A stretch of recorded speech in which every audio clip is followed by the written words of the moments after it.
ତମ ନାଁ କ'ଣ? ମୋ ନାଁ କାନନ ଶ୍ରୀ ଜେନା। ଆଉ ଆପଣ ଧର୍ମାବତପୁରର ଅଙ୍ଗନବାଡ଼ି ଦିଦି। ଆଉ ଆପଣଙ୍କ ଗାଁରେ କେତେ କ'ଣ ପାଣି ସମସ୍ୟା ଏବେ ରହିଛି? ସମ୍ପୂର୍ଣ୍ଣ 30 ଘର ପୁରା ପାଣି ଘର ରହିଛନ୍ତି। ଘରୁ ବାହାରି ପାରୁନାହାନ୍ତି।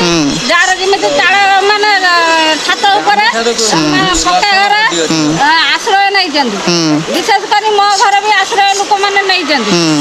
ଆଉ କାଲିଠାରୁ ମାନେ ଚୁଲି ଫୁଲି କିଛି ଆମର ଖାଇବା ପିଇବା କିଛି ହେଇନାହିଁ। କୌଣସି ମାନେ ନେତାର କୌଣସି ମାନେ ସାହାଯ୍ୟ କରିନାହାନ୍ତି। ଆଉ ଉପାସ ଭୁକେ ପଡ଼ିକି ରହିଛୁ। ପାଣି ପିଇବା ପାଣି ନାହିଁ। ପାନ ଖାଇଦେ। ଆଉ ହଉଛି ସରକାର ତରଫରୁ କିଛି ରିଲିଫ ବ୍ୟବସ୍ଥା ଅଛି କି? କେହି ଦେଖା ନାହାନ୍ତି ନା। ଆଉ ସରପଞ୍ଚ ଏମଏଲଏ ମନ୍ତ୍ରୀ କେହି ଦେଖା ନାହାନ୍ତି। ଆଉ ବର୍ତ୍ତମାନ ଏବେ ପାଣି ବଢୁଛି କି କମୁଛି?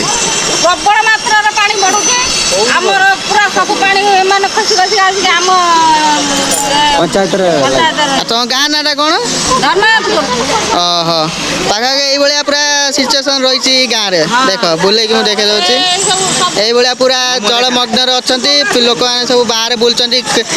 ପଶି ଯାଇଛି ସବୁ ତାଙ୍କ ଘରେ ଘରେ ପାଣି ପଶିଯାଇଛି। ସେ ନେଇ ବାହାରେ ବୁଲୁଛନ୍ତି। ଆଉ ଅଙ୍ଗନବାଡ଼ି ଦିଦି ବି ଆସିକି ଆମ ନିକଟରେ କିଛି ତାଙ୍କର ମନ୍ତବ୍ୟ ରଖିଲେ। ତ ଦେଖାଯାଉ ଆଗକୁ ସରକାର ତାଙ୍କର କ'ଣ ପଦକ୍ଷେପ ନେଉଛନ୍ତି ଆଗକୁ। ଆଉ କିଛି ମେଡ଼ିସିନ ଫେଡ଼ିସିନ ଜ୍ୱର ଥଣ୍ଡା ପାଇଁ ଆଣିକି ପାଖରେ ମେଡ଼ିସିନ ରଖିଛି। ଯାହାକୁ ଝାଡ଼ା ଫାଡ଼ା ହବ ଓଆରଏସ୍ ଦିଆଯିବ। ଓଆରଏସ୍ ଅଛି।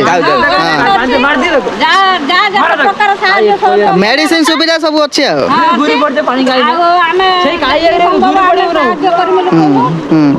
ଖାଲି ଖାଇବା ସୁବିଧାଟା ଟିକେ ଅସୁବିଧା ଅଛି। ଆଉ ଖାଇବାର ଅସୁବିଧା ଅଛି। ଦେଖିବା ଚେଷ୍ଟା କରିବା କ'ଣ ହେଉଛି। ଆଜି ତ ଅଛି ଆଉ।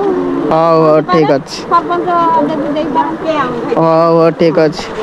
ତ ଏଇଭଳି ପିଲାମାନେ ସବୁ ବୁଲୁଛନ୍ତି ଏବଂ ଅଙ୍ଗନବାଡ଼ି ଦିଦି ତାଙ୍କର ମନ୍ତବ୍ୟ ରଖିଥିଲେ।